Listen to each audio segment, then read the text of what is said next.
امام اعظم ابو حنیفہ ارشاد فرماتے ہیں کہ میں جب بھی امام جعفر صادق سے ملاقات کی، میں نے تین باتوں میں سے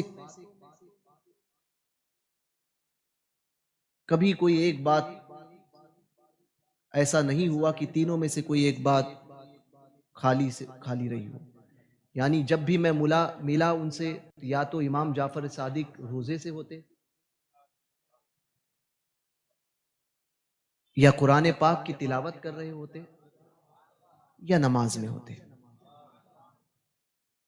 تین باتیں جب بھی میری ملاقات امام جعفر صادق سے ہوئی تو یا وہ تلاوت میں رہے، یا روزے سے رہے، یا قرآن نماز کی حالت میں رہے.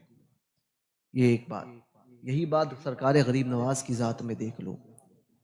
زندگی کے 70 سال ایسے گزرے ہیں سلطان الہند کے، جس میں ان 70 سالوں میں سرکار غریب نواز نے دن میں 2 مرتبہ ختم قرآن کیا ہے.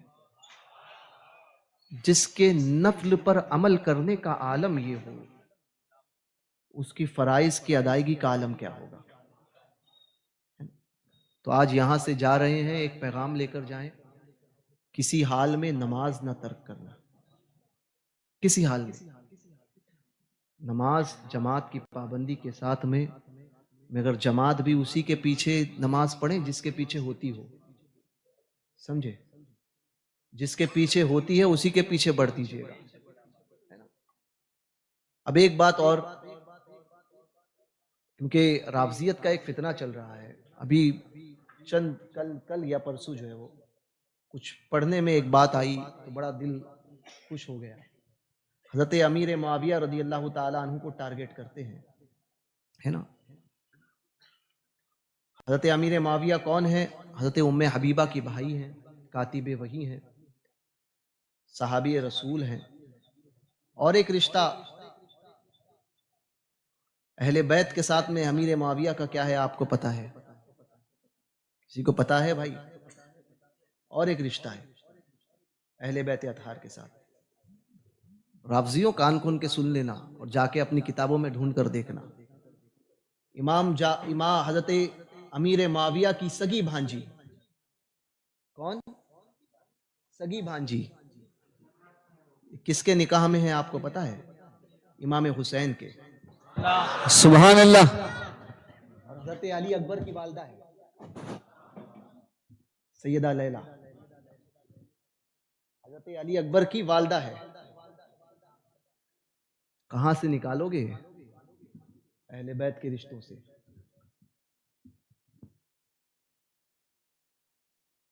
تو رافضی مر جائے گا. اب ایک سوال، پورا سوال پڑھ کے سناتا ہوں، ہے نا. حضرت صاحب نے جو بھی ہو اس نے لکھا ہے کہ آپ ہی کا مرید، آپ کے در کا ادنا فقیر. میرے مریدوں کو تو ایک دم ٹناٹن ہونا چاہیے بھیا، پلے چاہیے ہی نہیں ہمیں. سمجھے؟ ایسا ہوتا ہے ویسا ہوتا ہے، کیسا ویسا چاہیے ہی نہیں. سمجھے؟ بزرگوں کو مانو تو آنکھ بند کر کے مانو. ایک دم عقائد میں کمپرومائز والا مرید چاہیے ہی نہیں ہمیں. خدا کرے کہ یہ اصلاحی کے لیے ہو اس کی. میں یہ بھی نہیں کہتا، کسی کی نیت پر شک بھی نہیں کرتا، لیکن بھیا اچھوں کی صحبت میں رہو، ٹناٹن لوگوں کی صحبت میں رہو تو باتیں بھی ٹناٹن آئے گی. سمجھے؟ کیونکہ پلپلوں کی صحبت میں رہتے ہیں نا تو پھر باتیں بھی ویسی ہوتی ہیں. سمجھے؟ جیسے بات کرتے ہیں لوگ، بولے 12ویں شریف کا جلوس مناتے ہیں آپ، اتنا پیسہ خرچہ کرتے ہیں، اتنی جھنڈے لگاتے ہیں، اتنی گلیاں سجاتے ہو، کسی کی شادی ہو سکتی ہے.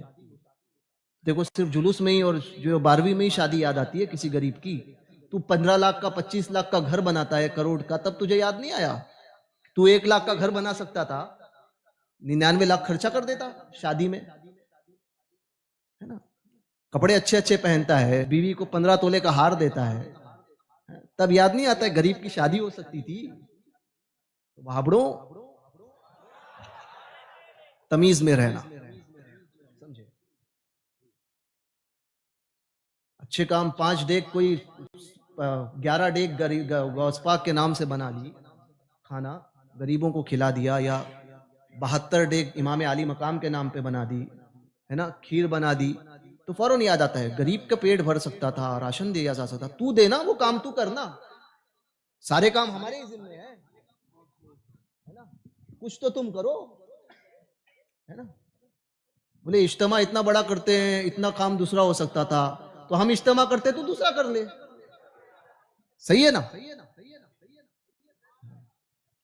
سوال سنیے سائل کا، حضور رہنمائی فرمائے، فرائض کو چھوڑ کر نماز پنجگانہ یا جماعت ترک کر کے دینی کام کرنا، جیسے اجتماع میں جانا، بزرگوں کے یہاں حاضری، غریب نواز رضی اللہ تعالیٰ عنہ کی چھٹی شریف، حضور غوث پاک رضی اللہ تعالیٰ عنہ کی 11ویں، یا اجتماع میں دیر رک کر نماز فجر ترک کرنا، کیا اس سے یہ بزرگ اور اللہ ہم سے راضی ہوگا؟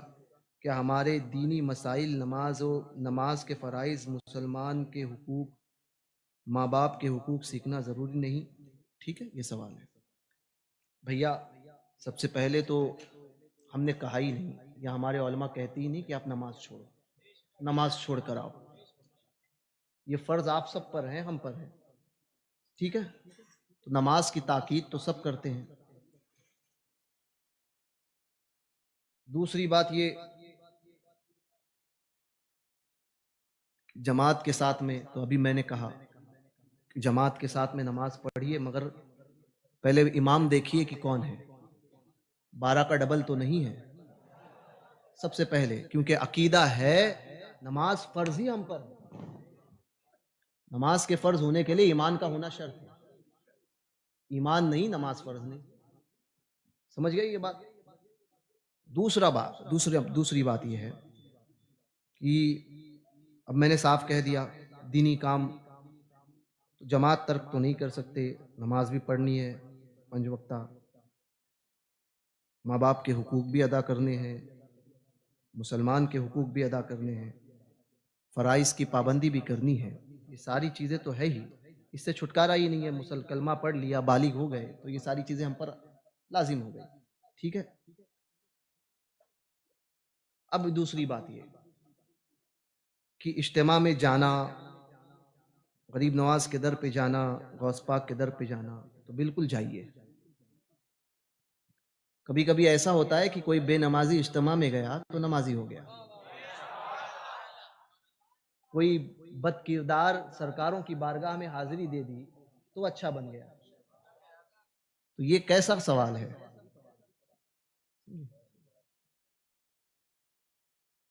یہ سوال سمجھ میں ہی نہیں آ رہا۔ ہم نے کہا ہی نہیں ہے کہ نماز چھوڑو اور آستانوں پہ جاؤ، یا کسی بزرگ نے کہا ہے، نماز فرض ہے، اس کو لازمی طور پہ پڑھنا ہے، مگر جانا کیسا؟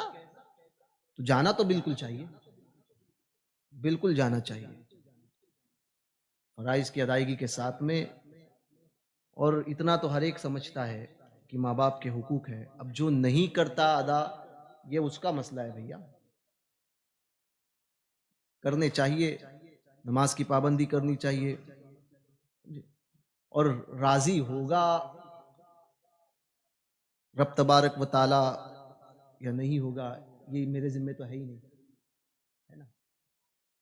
اللہ پاک کس کام سے راضی ہو جائے، بندے کے کس عمل سے راضی ہو جائے، یہ طے کرنے والا میں نہیں، ہے نا۔ تو یہ قیامت میں پوچھ لینا آپ، یہ سوال آپ کا قیامت کے دن، باقی کی راضی کیسے ہوگا۔ ہاں ہاں، وہ سوال بھی پوچھئے کہ بے نمازی کے ساتھ میں اٹھنا بیٹھنا کیسا، خود برابر کرتے ہیں جی، کاروبار کرنا کیسا، وہابی کے ساتھ میں اٹھنا بیٹھنا کیسا، ذرا یہ بھی تو پوچھئے،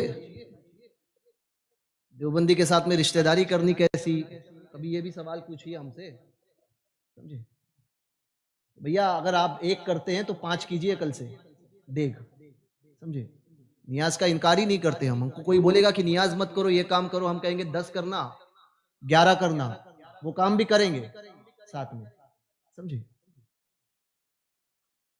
نیازیں بھی کیجئے، نمازوں کو بھی نہ چھوڑیے، عقیدہ اہل سنت بھی ضروری ہے،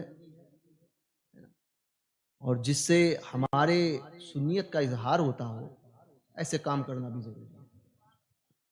یہ دونوں چیزیں ہیں، ہم دونوں کے قائل ہیں، نماز کو چھوڑیں گے نہ بزرگوں کے آستانوں کو چھوڑیں گے۔ جواب مختصر میں سب کو مل گیا ہوگا، اور میرے مریدین محبین سب اس بات کو گاٹھ باندھ دیں، سمجھے کہ آج کل جو معاملات چل رہے ہیں یہی چیزیں آتی ہے، یہی وجہ ہے کہ بد مذہبوں کی تقریریں سننا، ان کے ساتھ میں اٹھنا، ان کی باتیں سننا، یہی وجہ ہے کیوں منع کیا گیا ہے۔ شیطان ایک دل میں شوشہ چھوڑتا ہے، ایک دل میں شوشہ چھوڑتا ہے کہ یہ ہو جائے تو ایسا ہو جائے گا۔ اس لیے بد مذہبوں کی تقریروں کو بھی یوٹیوب پہ بھی مت سنیے، نہ مرزا کو سنیے، ہے نا، جس کا کام میں نے کہا تھا اس سے پہلے بھی، میں اکثر کہتا ہوں، جس کا کام ہے بلڈنگ بنانا اور پلمبنگ کرنا، اس سے دین سیکھو گے تو یہی حال ہوتا ہے، سمجھے؟ ڈاکٹر کا کام ہے، ڈاکٹر کو کرنے دیجئے، اور مسائل اگر سیکھنا ہے تو علماء سے، یاد رکھیے عوام کے کام کو علماء کے اوپر نہ تھوپا کریں۔ کوئی ماں باپ کی نافرمانی کرتا ہے تو اس سے ہمارا تعلق نہیں ہے، اس کو چاہیے کہ اپنی ماں باپ کی فرما برداری کرے۔ اگر یہ کوئی کہے کہ نہیں نہیں آپ لوگ تو ایسا ہی کرتے ہو، تو اس سے ہمارا تعلق نہیں ہے، ہم تو کہتے ہیں کہ ماں باپ کی فرما برداری کرو۔ یہ بات سمجھ میں آئی آپ لوگوں کے؟ تو عقیدے کو صاف رکھیے، دین کے معاملے میں، عقیدے کے معاملے میں کوئی کمپرومائز کبھی نہیں ہوگا، اس بات کو گاٹھ باندھ دیجئے۔ اتنا بڑا طبقہ ہے آپ لوگوں کا، اتنا بڑا مجمع ہے، یہ بات یاد رکھیے کہ سنیت ہمارے لیے سب سے زیادہ ضروری ہے، عقیدہ اہل سنت۔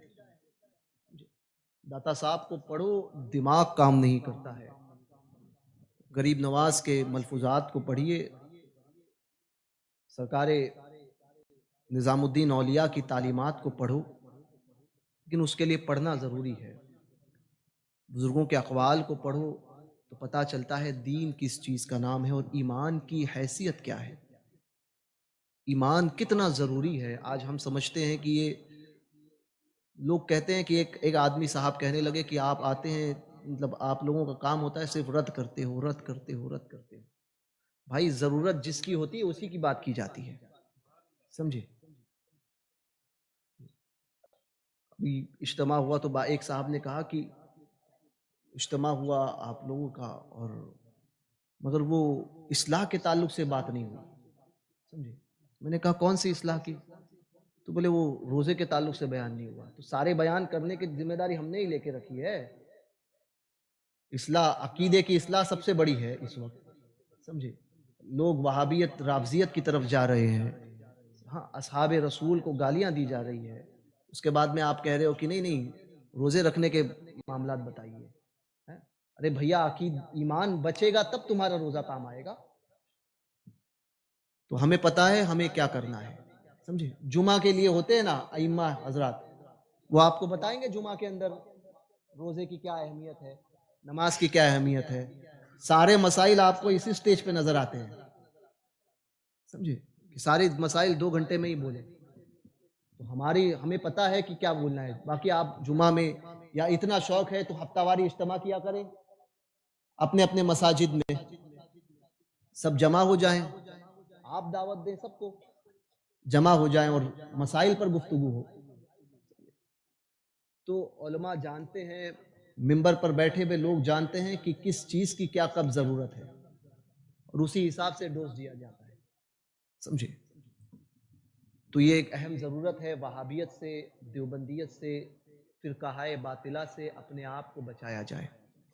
رافضیت کا فتنہ اتنی تیزی سے پھیل رہا ہے، لوگ آتے ہیں نئے نئے سوالات لے کر، ایسی باتیں جو واقعی حدیث پاک کا مفہوم ہے، جو آپ نے نہ سنی ہو، آپ کے باپ دادا نے نہ سنی، ایسی باتیں پیش کرتے ہیں۔ تو نوجوانوں سے خاص طور پہ کہ لوگوں کو سننا بند کرو، یوٹیوب پر ویوز ہے نا، اور سبسکرائب کر کے کسی کو جو کسی کی اہمیت بڑھانا چھوڑ دو، انہی کو سنیے کہ جن کو سننے کے بعد میں آپ کے عقیدے میں مضبوطی آئے۔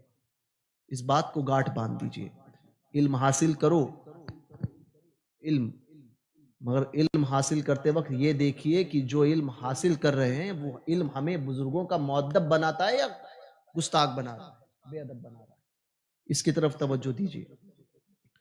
ابراہیم باقضا کر کے ایک بہت بڑے بزرگ تھے جو جامع مسجد بمبئی کی، یہ شروعات اب تو دیوبندیوں کے ہاتھ میں ہے، جب پہلے تو سنیوں کی، ساری سنیوں کی تو تھی، سمجھے؟ تو ان کی پیدائش پوچھیں گے تو آپ کو 150 سال 200 سال سے زیادہ نہیں ملے گی۔ اس سے پہلے کون تھے؟ مجدد الفسانی کون تھے؟ کون تھے مجدد الفسانی؟ ہاں بولیے۔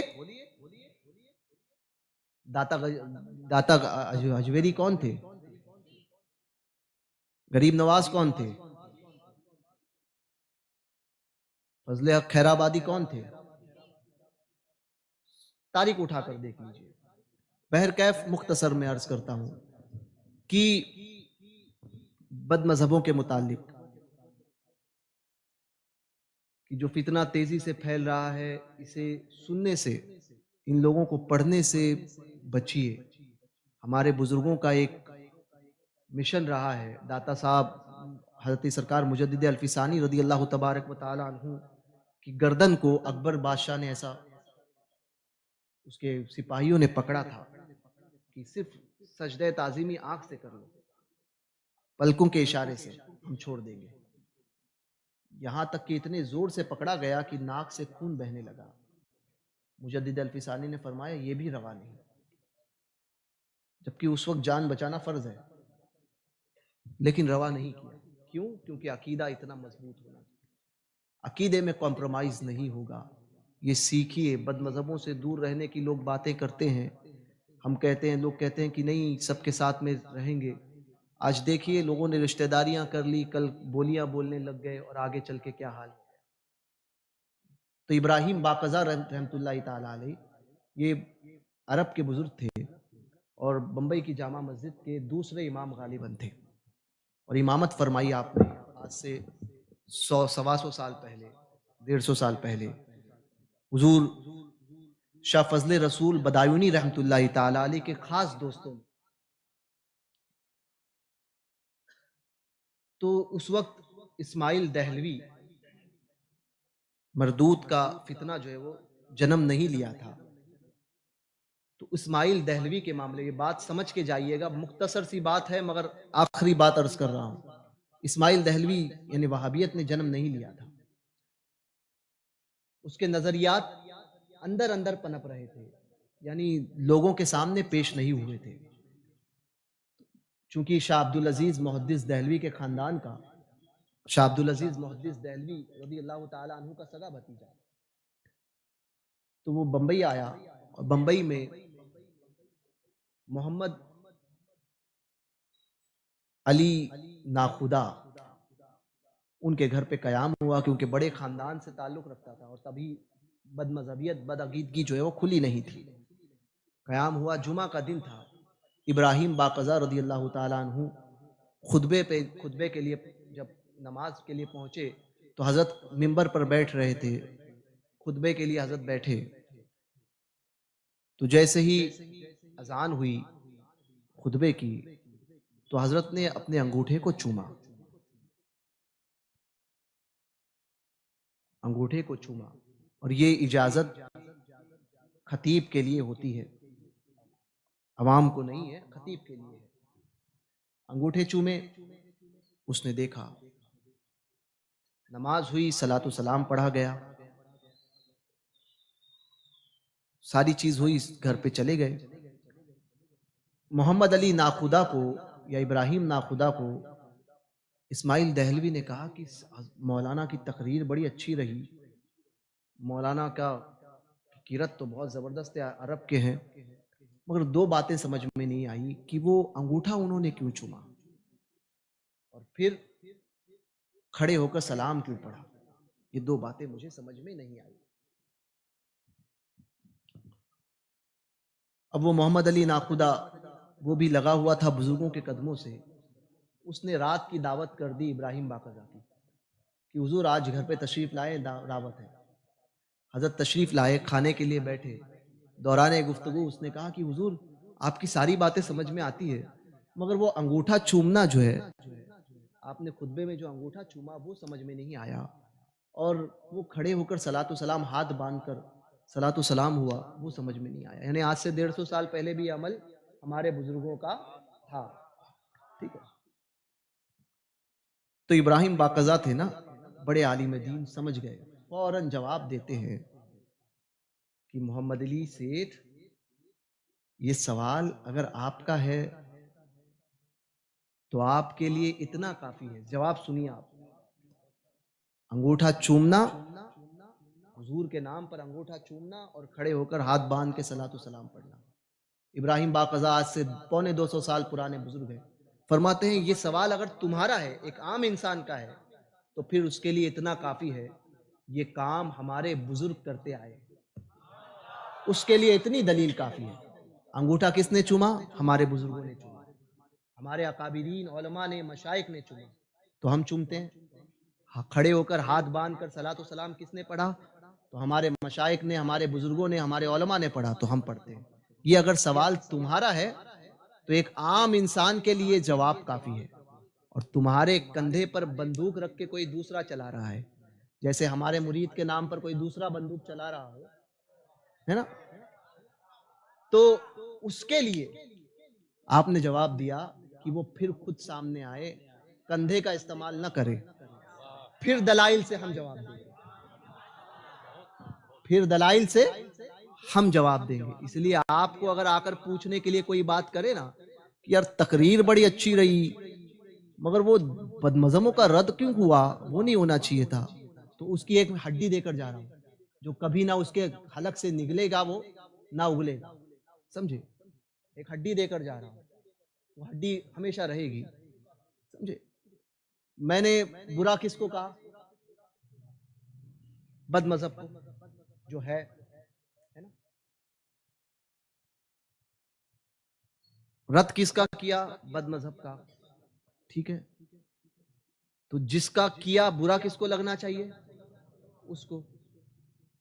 اور اگر کسی اپنے بھیس میں آ کر کسی اور کو لگتا ہے تو اس سے کرنا کہ تو بھی وہی ہے، تو وہ کہے گا میں نہیں ہوں. تو کہا تجھے برا کیوں لگ رہا؟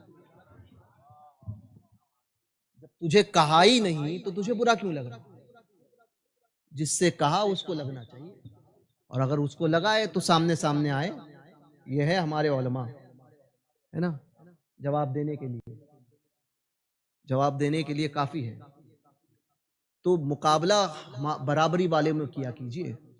سمجھے؟ جس کے پاس علم نہ ہو اس کے سامنے کہہ کے کہ یار وہ ایسا کیوں کرتے ہیں، ہاتھ باندھ کر کیوں ہوئے اسٹیج پہ، یہ کیوں نہیں ہوا، وہ کیوں نہیں ہوا.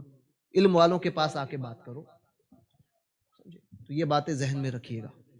آپ کے لیے اتنا کافی ہے، آپ کو پوچھے کہ فلاں چیز کی دلیل دو، تو صرف اتنا کافی ہے کہ ہمارے بزرگوں نے مزارات پہ حاضری کیوں جانا چاہیے، تو ہمارے بزرگان دین جایا کرتے تھے. ہمارے بزرگوں کا یہ کام تھا، ہمارے علماء نے کہا، ہمارے بزرگوں نے کہا، ہمارے لیے اتنا کافی ہے. اور اگر دلیل چاہتے ہو تو پھر آؤ ہمارے علماء کے پاس، اس کے ساتھ میں، ہے نا. پھر ہم بلاتے ہیں عبدالستار حمدانی صاحب کو. آپریشن کرنا ہے تو پھر بولیے، باقاعدہ طور پہ آپریشن کریں گے. سمجھے؟ یہ چار کو کھڑے کر کے پھس پھس کرنا یہ مردوں والا کام نہیں ہوتا ہے. مرد وہ ہوتا ہے جو میدان میں آتا ہے. سمجھے؟ پھس پھس کر کے کام مت کیا کرو کہ یہ ایسا کیوں ہوا، ویسا کیوں ہوا. سامنے آ کر بولو. سمجھے؟ پھر 2x2 کا ہوگا، ہے نا، روک ٹوک، ہے نا، سامنے. اور جس کے جو برابری کا ہوتا ہے نا اس سے آ کے بات کیجیے. سمجھے؟ بیچارے کو پتہ ہی نہیں ہے، جمعہ 8 دن نماز پڑھنے لگا ہے، اس کو تم نماز کے مسائل پوچھو گے، سجدے سو کب جو ہے وہ تم پر جو ہے وہ لازم ہو جائے گا، کب پڑھنا ہے، کب کرو گے، تو وہ کیا جواب دے گا؟ وہ بولے گا کہ مجھے پتہ ہی نہیں ہے. تو بولے دیکھیں تمہارے علماء بتاتے نہیں ہیں. اس لیے آپ لوگ جو ہے وہ احتیاط کیجئے گا. ہر فرقہ ہے باتیں، سنی بنو ایسے کہ جیسے ہمارے بزرگوں نے حکم دیا ہے. سمجھے؟ آنکھ بند کر کے اہل سنت. ہمارے لیے ایک بات گاٹھ باندھ دیجئے اس بات کو کہ یہی جماعت ہے جو نجات پائے گی. یہی جماعت ہے اہل سنت و جماعت. ایمان سلامتی کے ساتھ اس دنیا سے ایمان کی سلامتی کے ساتھ گئے، نجات پانے والا گروہ صرف اہل سنت و جماعت ہے۔ اس بات کو یاد رکھیے گا، یہ گاٹھ باندھ کر کے جائیے، سنیت پر قائم رہے۔ اس دور میں فتنوں کا زور ہے اور اس فتنوں سے بچنا ہے تو ایک شامیانہ ہے جس کے نیچے آؤ گے تو ہر فتنے سے بچ جاؤ گے، وہ ہے مسلک اعلی حضرت۔ ایک شامیانہ مسلک اعلی حضرت، مسلک اعلی حضرت کو سختی سے تھام لیا تو کبھی کسی صحابہ کے گستاخ نہیں بنو گے، اہل بیت کے گستاخ نہیں بنو گے، علماء کے گستاخ نہیں بنو گے، سادات کے گستاخ نہیں بنو گے، بزرگوں کے گستاخ نہیں بنو گے۔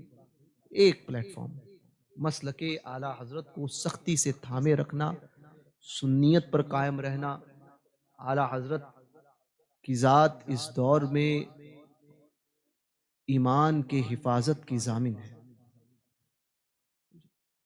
تو اس پر بزرگوں کو سختی سے تھامے رکھنا، اپنے بزرگوں کا دامن مت چھوڑنا، مسلک اعلی حضرت پر قائم رہنا۔ یہ علاقے، یہ مسجد، اس مسجد کو آپ کا کام ہے آباد کریں، سمجھے؟ جب ہم چھوڑ دیتے ہیں تو غیر آتے ہیں، تو یہ آپ لوگوں کی سب کی ذمہ داری ہے۔ جو نماز نہیں پڑھتے وہ پڑھنے کی پابندی ضرور کرے، جس کی عشاء چھٹی ہے وہ عشاء پڑھے، فجر جس کی چھوٹی ہو وہ فجر پڑھے، چھوڑے نہیں آج جا کے سونے کے بعد میں فجر کو جو ہے پڑھیں، چھوڑے نہیں، نمازوں کی پابندی کریں، شریعت مطہرہ پر پابند رہیں، مسلک اعلی حضرت پر کے ساتھ آپ مسلک اعلی حضرت پر پابندی کے ساتھ عمل کریں۔ یہی پیغام ہے، یہی مسلک اعلی حضرت ہے۔ انہیں جانا، انہیں مانا، نہ رکھا غیر سے کام، للہ الحمد میں دنیا سے مسلمان گیا۔ ٹھیک ہے، اللہ تبارک و تعالیٰ کہنے سننے سے زیادہ ہمیں عمل کی توفیق عطا فرمائے، مسلک اعلی حضرت پر قائم رکھے، اور اس مدرسے کو دین 11ویں رات 12ویں ترقی عطا فرمائے۔ اس مدرسے کے ذریعے خوب سنیت کی ترویج و اشاعت فرمائے۔ رشتہ داریوں سے بھی آپ کو بچنا ہے، عقیدے کے ساتھ ساتھ اعمال کی بھی اصلاح کرنی ہے۔ ایک گاڑی کے دو پہیے ہیں، تو ایک پہیہ بھی اگر خراب ہو جائے تو گاڑی نہیں چلتی، اس بات کو ذہن میں رکھیں۔ تو جہاں عقیدہ ہے، عقیدے کو جو ہے وہ مضبوط کرتے ہو، وہاں عمل کو بھی چھوڑے نہیں، اور عمل جو ہے یہ عقیدے کو مضبوط کرتا ہے۔ اور سمجھے، نمازوں کی پابندی، شریعت مطہرہ کی پابندی سختی سے، جو نہیں کرتا توبہ کرے اور آج کے بعد میں کرے، اور یہ وہ اس ہر سنی کی یہ ذمہ داری ہے کہ ہماری وجہ سے کوئی ہمارے بزرگوں پہ انگلی نہ اٹھائے۔ آج یہ سوال آیا تو کہیں نہ کہیں ذمہ دار کون ہے؟ یہ وہ شخص ہے جو سنیت کا مضبوطی سے دعویٰ تو کرتا ہے مگر عمل میں زیرو نظر آتا ہے۔ یہ اس کے لیے بھی ایک سبق ہے کہ بھائی اگر آج ہم اور آپ ایسے سختی سے پابند ہوتے تو آج یہ نوبت نہیں آتی کوئی ہم پر سوال اٹھاتا۔ تو آپ لوگوں کی ذمہ داری ہے کہ نمازوں کی پابندی کریں، نماز کی پابندی کے ساتھ نیاز کریں، نماز کی پابندی کے ساتھ درگاہوں پہ جائیں، والدین کے حقوق ادا کریں، 5 وقتہ نماز جماعت کے ساتھ میں ادا کرنے کی کوشش کریں۔ اللہ تبارک و تعالیٰ کہنے سننے سے زیادہ ہمیں عمل کی توفیق عطا فرمائے۔ دوران گفتگو اگر کوئی غیر شرعی کلمات زبان سے نکلے ہوں تو ان علماء کی موجودگی میں، سادات کی موجودگی میں آپ سب کو گواہ بنا کر میں ان تمام غیر شرعی باتوں سے توبہ اور رجوع کرتا ہوں، اور میری کسی غیر شرعی بات پر آپ نے حامی بھری ہو تو آپ بھی توبہ اور رجوع کریں۔ پڑھیں استغفر اللہ ربی من کلی ذنب واتوب الیہ، لا الہ الا اللہ محمد الرسول اللہ صلی اللہ